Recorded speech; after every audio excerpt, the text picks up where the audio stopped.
तो हेलो नमस्कार दोस्तों, आप लोग कैसे? उम्मीद करते हैं आप लोग स्वस्थ होंगे, मस्त होंगे। तो आज हम लोग क्लास 12 का चैप्टर नंबर 1 वो हम लोग जितने भी चैप्टर नंबर 1 में ऑब्जेक्टिव है टोटल अच्छे से आज पढ़ने वाले हैं। तो चलिए वीडियो को जल्दी से स्टार्ट करते हैं। चलिए स्टार्ट करते हैं जल्दी से। ठीक है, हमारे सबसे पहला क्वेश्चन है कि सिंधु घाटी के निवासियों को किस धातु का ज्ञान नहीं था। सिंधु घाटी के निवासियों की धातु का ज्ञान नहीं था, तो याद रखिएगा लोहा का ज्ञान नहीं था। ऑप्शन नंबर सी राइट हो जाएगा। नेक्स्ट क्वेश्चन है कि हड़प्पा सभ्यता में विशाल स्नानगर का अवशेष कहाँ से प्राप्त हुआ है। तो याद रखिएगा हड़प्पा सभ्यता में विशाल स्नानगर से जो अवशेष मिला है ये मोहनजोदड़ो से मिला। ऑप्शन नंबर बी राइट हो जाएगा। अगला लोथल किस नदी किनारे है। लोथल जो है किस नदी किनारे स्थित है? याद रखिएगा लोथल जो है वो नदी किनारे। ऑप्शन नंबर सी राइट हो जाएगा। अगला हड़प्पा सभ्यता किस युग की सभ्यता? हड़प्पा सभ्यता किस युग की सभ्यता? याद रखिएगा कांस्य युग की सभ्यता। ऑप्शन नंबर बी राइट हो जाएगा। अगला मोहनजोदड़ो किस भाषा का शब्द है? तो याद रखिएगा मोहनजोदड़ो जो है सिंधी भाषा का शब्द है। ऑप्शन नंबर बी राइट हो जाएगा। अगला लोथल किस राज्य में? लोथल किस राज्य में? ऑप्शन नंबर ए राइट हो जाएगा, गुजरात में। ठीक।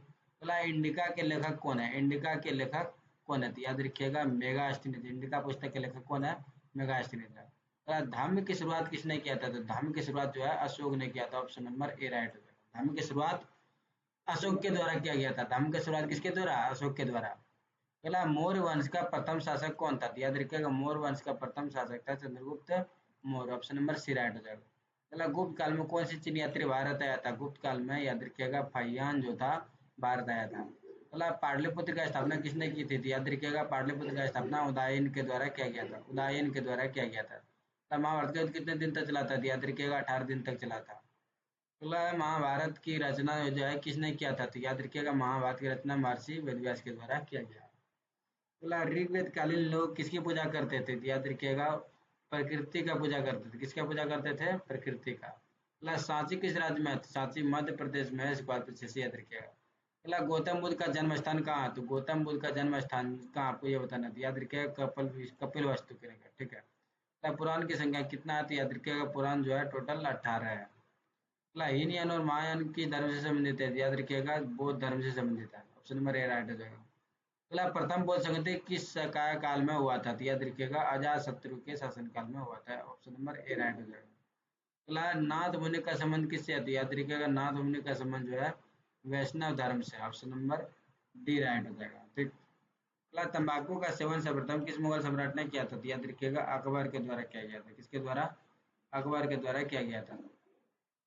अगला है अकबरनामा का अनुवादक कौन है? तो याद रखिएगा अकबरनामा का अनुवादक जो है ये breweries. Option number A right हो जाएगा। अगला फतेहपुर सीकरी को किसने राजधानी बनाया था? याद रखिएगा अकबर के द्वारा बनाया गया था। ऑप्शन नंबर बी राइट हो जाएगा। अगला अकबर ने दीन ए इलाही कब शुरू किया था? तो दीन ए इलाही जो शुरू किया था 1582 में। इसमें नहीं है तो ऑप्शन नंबर डी राइट हो जाएगा। ठीक है, इनमें से कोई नहीं। अगला अकबर का संरक्षक कौन था? अकबर का संरक्षक कौन था? याद रखिएगा अकबर का संरक्षक जो था बैरम खां था। ऑप्शन नंबर ए राइट हो जाएगा। अकबर का संरक्षक कौन था? बैरम खां। अकबर का संरक्षक कौन था? बैरम खां। ऑप्शन नंबर ए राइट हो जाएगा।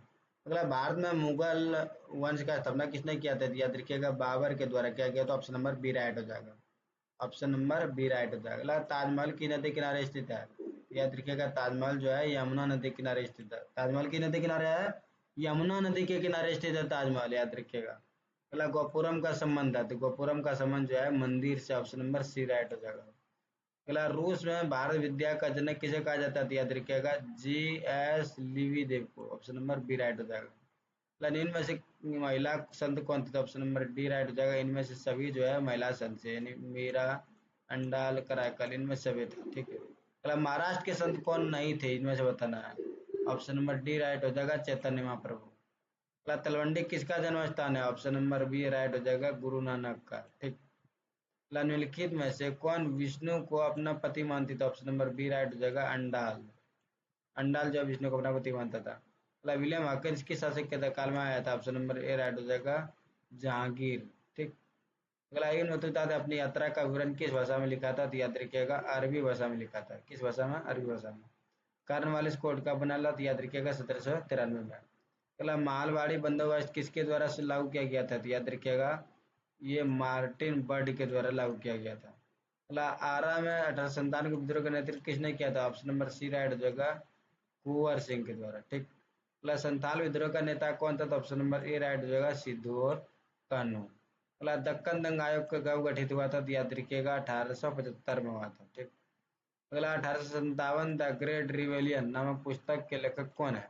ऑप्शन नंबर बी राइट हो जाएगा, अशोक मेहता। अगला आवाज में 1857 का नेतृत्व किसने किया था? तो याद रखिएगा बेगम हजरत महल के द्वारा किया गया। ऑप्शन नंबर सी राइट हो जाएगा। अगला 1857 के विद्रोह के दमन के कौन क्रांतिकारी नेता नेपाल गया था? तो याद रखिएगा नाना साहब और Begum Hazrat Mahal. Option number C right हो जाएगा, दोनों हो जाएगा। अब पुर्तगालियों ने गोवा पर कब अधिकार किया? तो याद रखिएगा 1510 ईस्वी में किया था। 1510 ईस्वी में किया था। मतलब भारत आने वाला प्रथम पुर्तगाली कौन था? तो याद रखिएगा वास्को डी गामा था। Vasco de Gama, option number C right हो जाएगा। मतलब फोर्ट विलियम भारत के किस शहर में स्थित है? फोर्ट विलियम भारत के किस शहर में स्थित है? याद रखिएगा कलकत्ता में है। कहाँ है? कलकत्ता में। मतलब कलकत्ता में सर्वोच्च न्यायालय की स्थापना किस अधिनियम के तहत हुआ था? याद रखिएगा 1773 का रेगुलेटिंग है। ठीक। ऑप्शन नंबर सी राइट हो जाएगा। अगला चोल इमारतें किस शहर की प्रमुख विशेषता? ऑप्शन नंबर डी राइट हो जाएगा, बम्बई। अगला महात्मा गांधी का जन्म कब हुआ था? याद रखिएगा 2 अक्टूबर 1869 को हुआ था। ऑप्शन नंबर सी है। इस वीडियो में हम लोग टॉप 50% को देखें। अगले वीडियो में हम लोग फिर मिलेंगे। ठीक है, तब तक के लिए धन्यवाद।